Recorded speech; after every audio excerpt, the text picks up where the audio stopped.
This is Nick Redding, and you're listening to PreserveCast, a podcast with a worldwide listenership that explores the broad world of preservation from every angle, from drones to mudlarking and everything in between. Now, let's get preserving. This is Nick Redding. You're listening to PreserveCast, and we're back with another episode of The Professor and the Practitioner. I'm joined with my good friend, Dr. Whitney Martinko, and we are excited to be talking about all the things that are happening in the world of preservation on both of our ends. It's been a little while since we talked last, so what are you teaching right now? And more to the point, what are your students interested, confused, excited by? What's going on in the world of the professor? Hi, Nick. Good to see you. Good to see everyone or be on podcast with everyone this morning. So yeah, teaching, that's been taking up a lot of my time. It has been a while. This semester, I'm teaching a course for graduate students. We are curating a show at the University Art Gallery. We're focusing on Dox Thrash. He was a Black artist born in Georgia, but came to Philadelphia in the 1920s and had a full career here as an artist through the 1960s when he passed away. And Villanova owns 5 paintings of Dox Thrash's. He's known for printmaking, and shows have often focused on his prints. They were done through the WPA. And in fact, they featured a lot of images of life in cities, Black life in cities, immigrant life in cities. But we're focusing in on these paintings and thinking about what we might learn by focusing in on his paintings, which are much more, you might look at them and say, oh, those are fine art, they're landscape, they're sort of classical paintings. But part of the reason I got interested in Dox Thrash, and this connects to our podcast, is because there's been a great effort here in Philadelphia within the last, I would say 5 or so years, to preserve one of Dox Thrash's homes.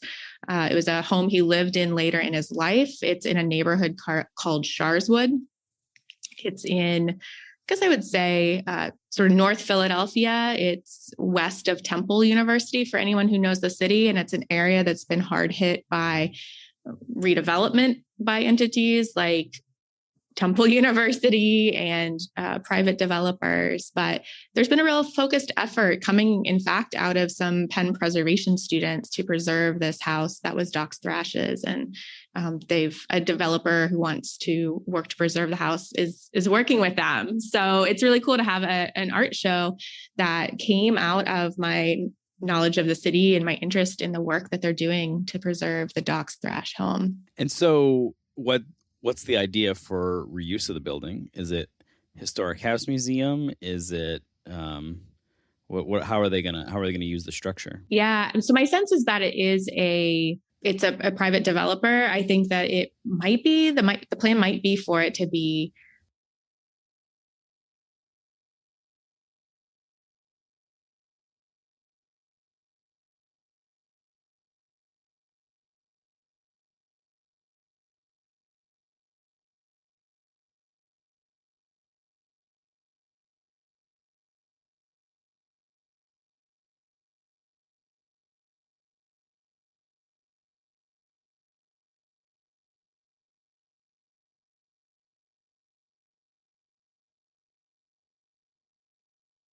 Yeah, and I mean, I think that I love that, like an activated use. It's house museums are great, but I'm not sure we need more of them. No, I don't think that is part of the plan at all. Although what's interesting is, and you do see this now, that there's this great renewed focus on telling the full story of American history and interpreting African American history and women's history and all these different diverse aspects of the American story. But there's been sort of interestingly a push to like then create house museums for some of these sites. And sometimes I'm like, oh no, like I worry that we create unsustainable models because we're trying to make sure that we're telling that full story. Yes. But that model itself doesn't always work so well. So I love the idea of embracing the story, but coming up with sustainable models for it. Because the house museum model is tough no matter what story you're telling. Exactly. And I think that that's a great example of how it's not just that we're adding more voices or more examples to a model, as you point out, that might not be looking so sustainable right now, but that these are groups that are really innovating with forms of preservation, right? And really thinking about how can these spaces be used, and how can the legacy of preserving somebody like Dox Thrash as an artist actually lead us to new forms of community use or new forms of preservation, perhaps, that really, as you say, activate that legacy in a meaningful way, right? It's not just about, okay, he was an artist, let's preserve this house, but like, how can we preserve that legacy in a more meaningful use of the space, while also, of course, thinking about, how financially sustainable would it be to, simply have a publicly owned building, right, in a city municipal government is struggling to fill potholes, let alone provide arts and cultural services. It actually brings me to my second class that I'm teaching, which is an undergraduate course on the history of Philadelphia, where we look at a lot of interesting preservation history, both head on and just in the nature of the sites that we talk about and cover. And I know you've been doing a lot of work with thinking about municipal properties, right? And thinking about what do cities owe to citizens when they own historically significant sites that maybe have gone underappreciated. Yeah, it's a big challenge. I think that, kind of to your point about like trying to fill potholes. And so the question is, how much effort and energy are they going to put on historic structures that they own or that they may be getting rid of? I mean, just this week, as I was sharing with you back here in Maryland, we at Preservation Maryland suggested to the city of Hagerstown in Western Maryland that they should document their historic ballpark, Municipal Stadium, before they demolish it. And we didn't even really take the hard line that they shouldn't demolish it, but it was the earliest iteration of it was built in the 30s. It was a Negro League stadium at one point. There were portions of it that burned at different times, and there's been reconstructions. And so it's, it is an evolution of a structure. And we just said, before it goes, we should really document it, take pictures, measure drawings, see if there's pieces of it that should be retained or reused. And the response was basically, no, this is, we don't need to do that. There's nothing historic here. And that actually becomes a challenge too, particularly when you're talking about layered history. I think people think when it comes to a historic structure, unless it's a pristine, a perfect example of what it was when it was first built, it is no longer historic. So we got a lot of pushback on, well, there was a fire there in the 60s. And I hate to tell people that something built in the 1960s is eligible for the National Register. Yes. Something built in 1972 technically. Right. We're into the 70s now, right? Yes. We are into shag preservation, which I need to create that organization, the Society for the Preservation of Shag. Yes. Yeah. That sounds like a good hashtag social media campaign, right? Yes. Yeah. But so that, kind of, you can talk about it in a lot of different ways, but municipalities thinking about their responsibilities just to document, let alone save and preserve.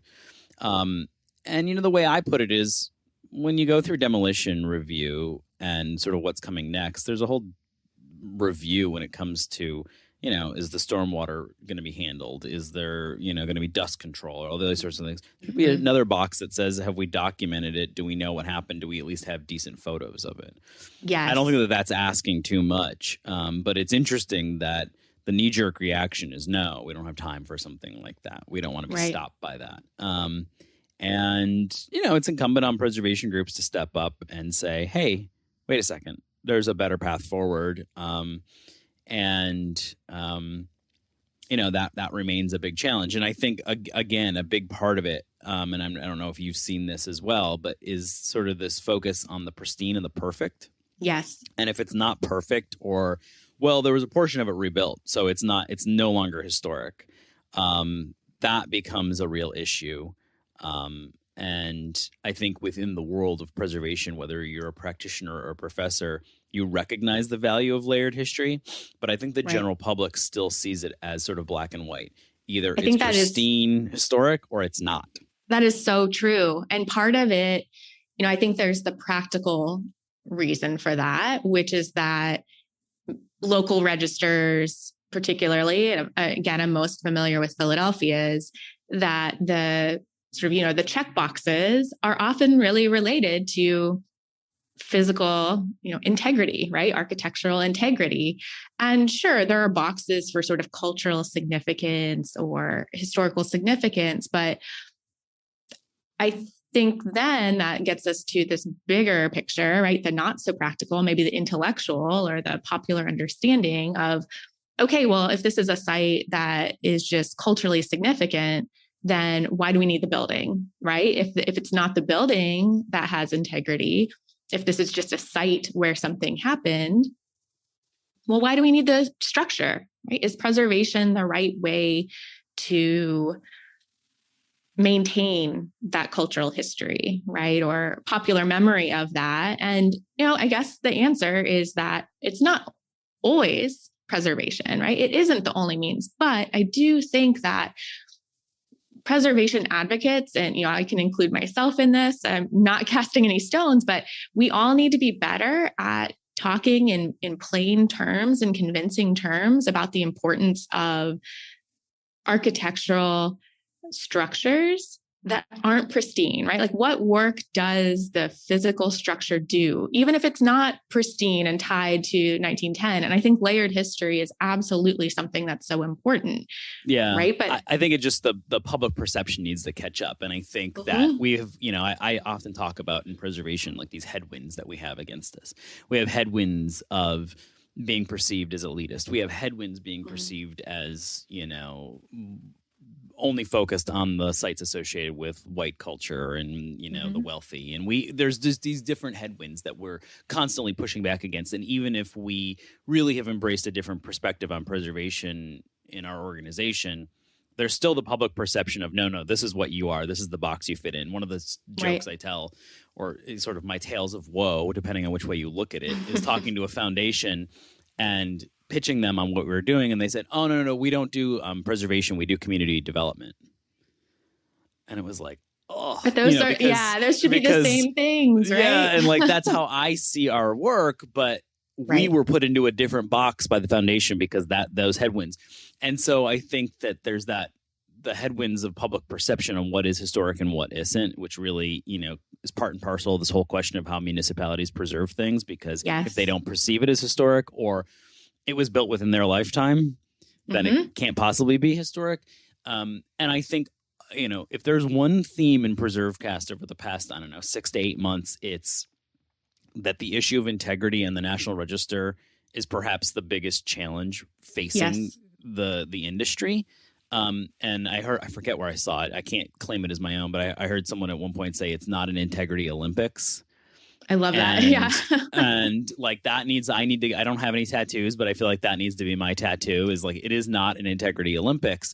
Yes. And the integrity Olympics is what gets us here. It's what gets us to a place where we're not going to document a structure that has evolved over time because it's not perfect and therefore not historic.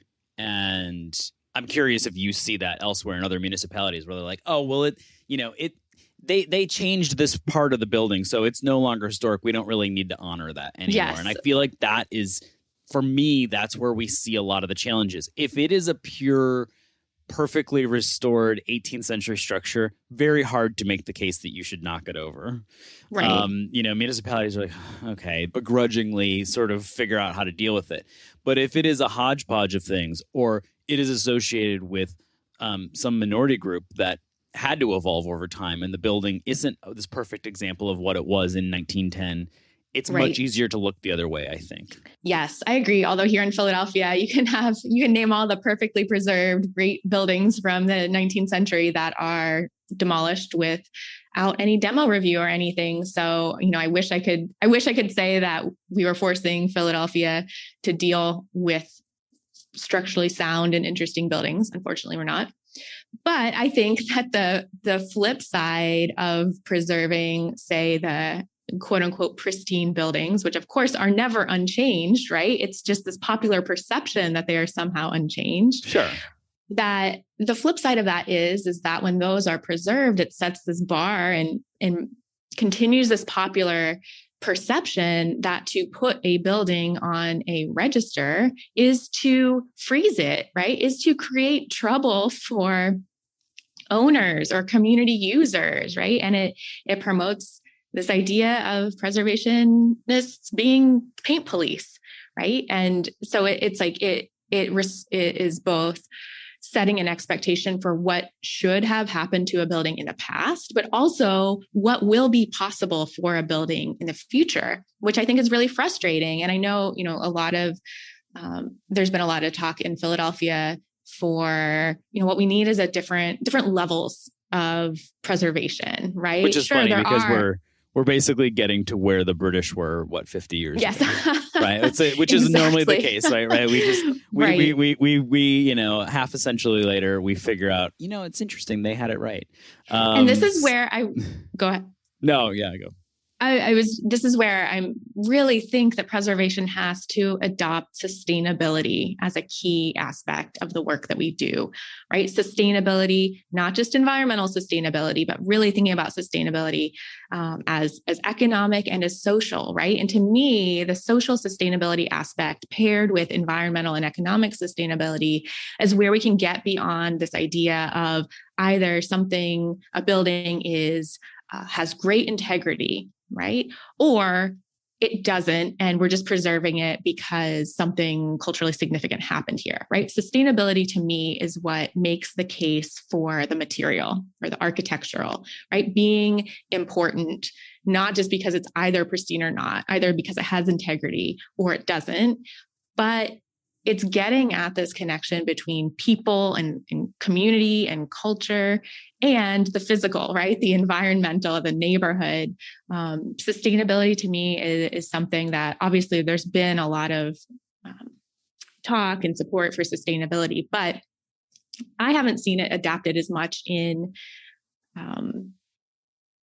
registers, right? Or criteria for registers. And I think I would hope to see more and more cities or advocacy getting on board with sustainability as really truly being a framework for adapting some of these criteria. But again, it all flows from the feds, because I forget what the number is. I'm going to make up a stat, but it's something in the range of like 80 or 85% of local ordinances are just tied to the Secretary of the Interior standards, right? Because it is a huge undertaking to like figure out how you're going to do it yourself.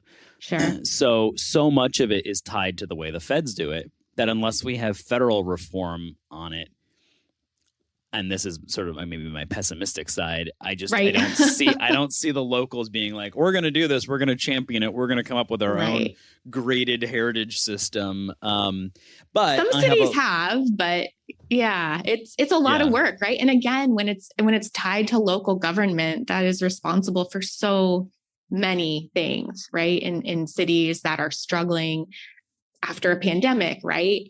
Who is going to come fill these office buildings downtown, right? I can understand why when there are limited resources, why this gets put off. But I do, and here your pessimistic side came out, my optimistic side is going to come out, that I think that this can solve some of the problems, right? Some of these bigger problems. It shouldn't just be like preservation in this little box as something that's about, history, but that's something that can be a tool for sustainable development. As you said, you're interested in community development. That's what preservation can be. And so my optimistic side says that cities and townships should use preservation as a much more a bigger toolbox, right? Should sort of think of it as a bigger toolbox, build a bigger toolbox to solve some bigger urban problems. Well, while you're feeling optimistic, let's pivot here for a second. And there's a lot of talk now, and people are really kind of getting rolling on this conversation about what America 250 is going to look like.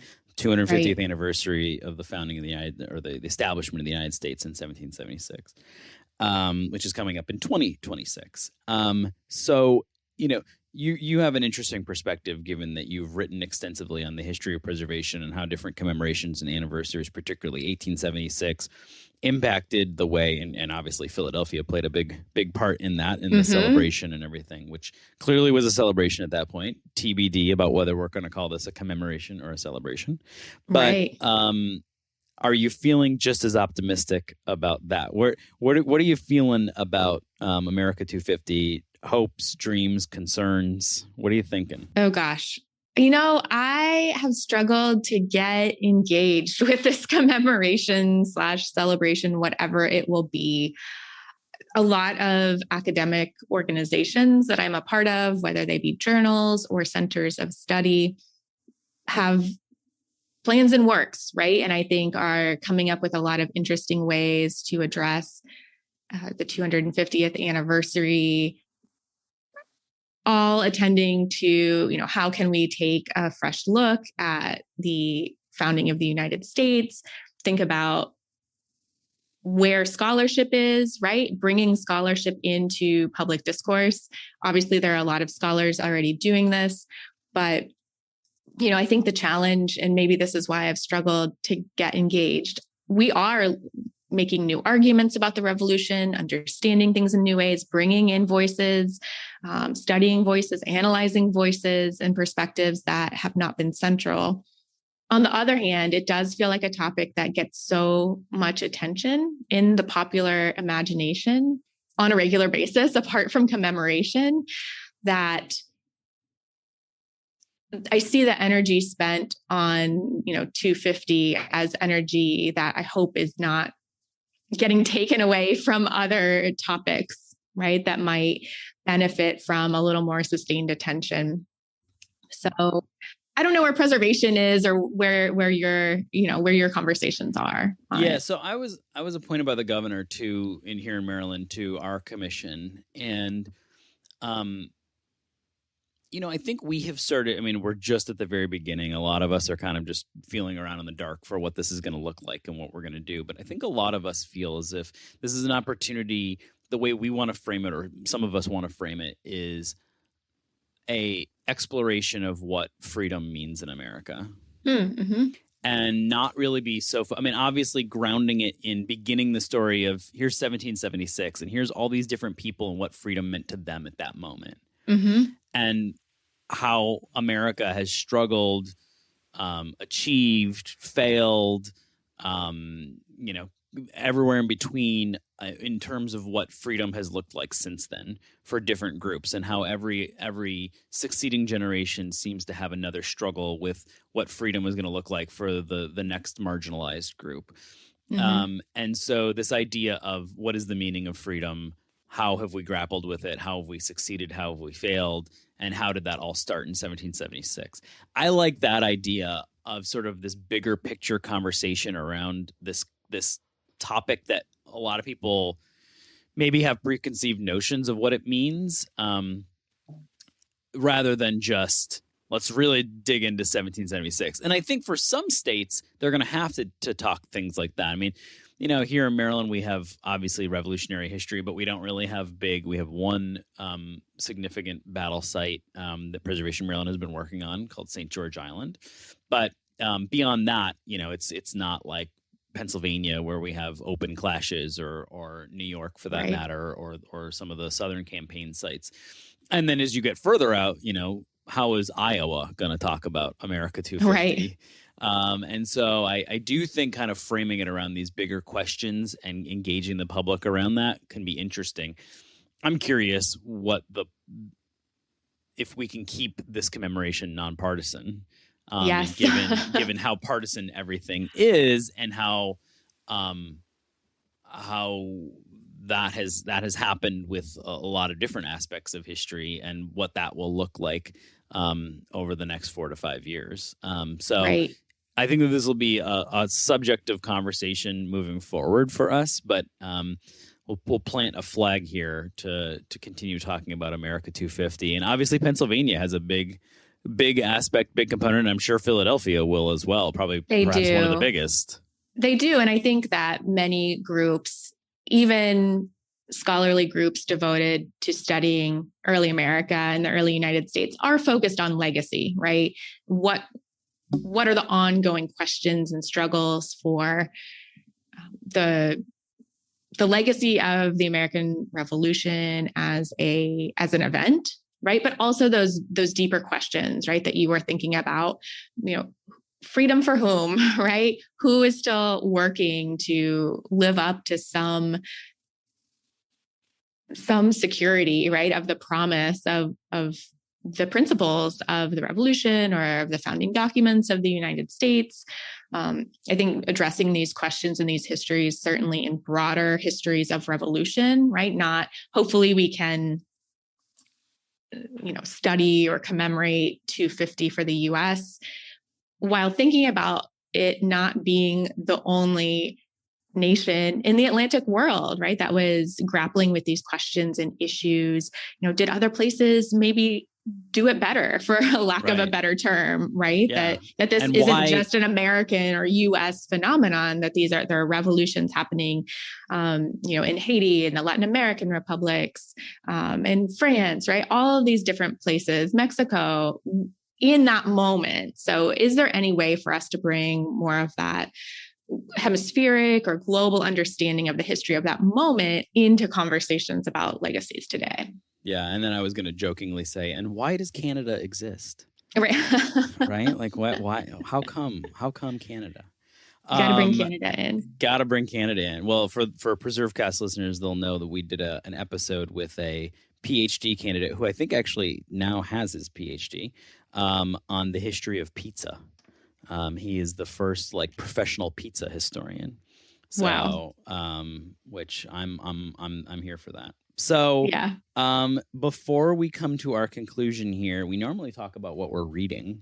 I know. So are you reading anything? You're always reading something. I'm always reading something. I don't know what would be of interest to the readers, but I can talk a little bit about, I've been on a real municipal history kick. So I was reading an address that Andrew Crawford wrote about Philadelphia municipal reform in 1910. This is a very short address. It's probably available publicly. But he's making the case for municipal form and, sort of a progressive reformer thinking about making the city more efficient and more green. He's a real advocate of parks. But part of the reason I was thinking about Crawford in this context is because he advocates for the preservation of historic buildings in Philadelphia as municipal sites. So arguing for the preservation of Stenton, which was James Logan's colonial seat built in the 1720s and 30s. It is owned by the city of Philadelphia today. This is the same era when Bartram's Garden, Bartram descendants, I believe, donated it or maybe sold it to the city of Philadelphia, I believe in the 1890s. So just reading Crawford and thinking about, I think, conversations and are thinking about municipal reform and efficiency and, building utilities are often divorced from conversations about preservation in this moment. But I think that there's some sort of, maybe someday I'll write something about this, but I think there is this moment where municipalities see preservation as a way to improve the city, right? To move it forward, not just as a counterweight to progress. And I think that now we're probably in a moment where we're seeing cities, municipalities, townships struggling to figure out how to keep up their, what their legal job is, right? To preserve these places. And this is where we see the emergence of nonprofits, right? Citizens groups, these sort of public-private partnerships to fulfill the public duties of preservations of these sites. So anyway, Crawford reading his address from a little over a century ago got me thinking through these issues. It put on my desk a book that I've been wanting to read, which is Ariane Liazos. She's a historian. She wrote Reforming the City, The Contested Origins of Urban Government, 1890 to 1930. So that's my up next reading, my perspective reading.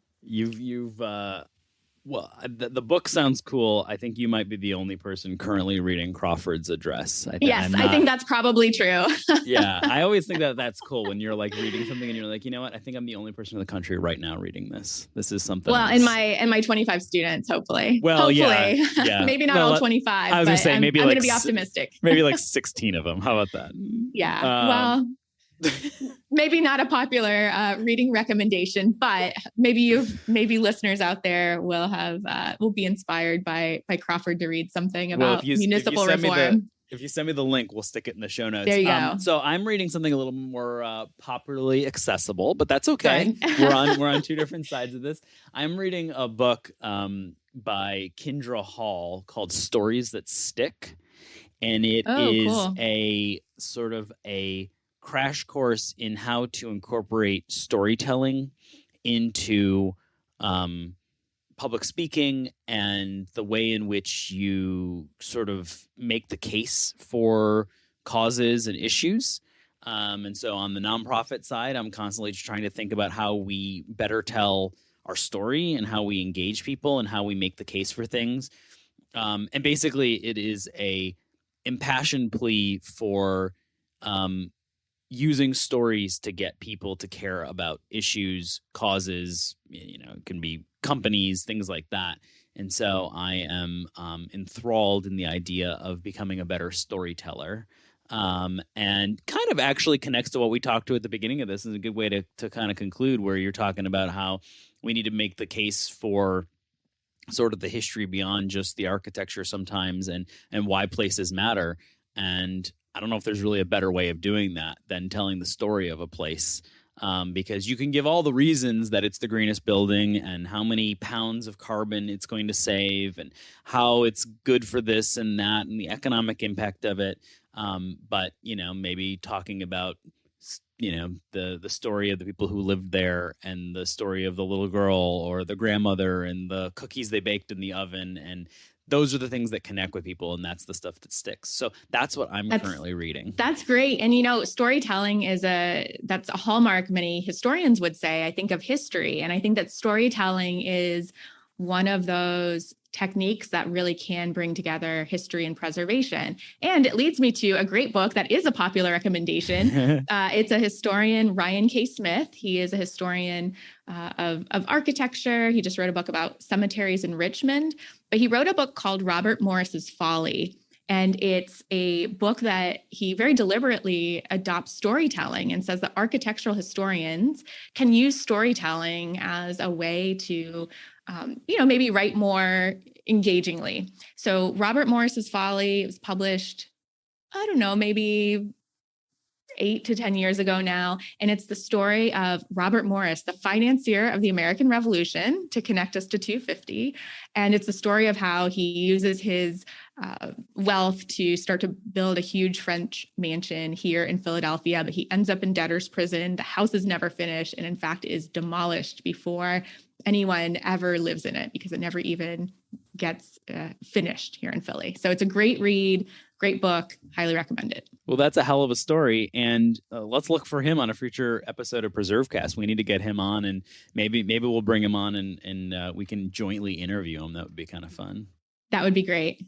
Well, it's always a pleasure to talk with you. Be well, stay healthy, and we'll be back again soon with another episode of The Professor and the Practitioner. Take care, everyone. Thanks for listening to PreserveCast. To dig deeper into this episode's story, head over to PreserveCast.org for show notes and our collection of previous episodes. Don't forget to engage with this podcast by subscribing, commenting, and leaving a review. Follow along on Instagram, Twitter, and Facebook at PreserveCast for even more. PreserveCast is currently recorded in Walkersville, Maryland, and sponsored by the 1772 Foundation, and powered by Preservation Maryland. Thanks for listening, and keep on preserving.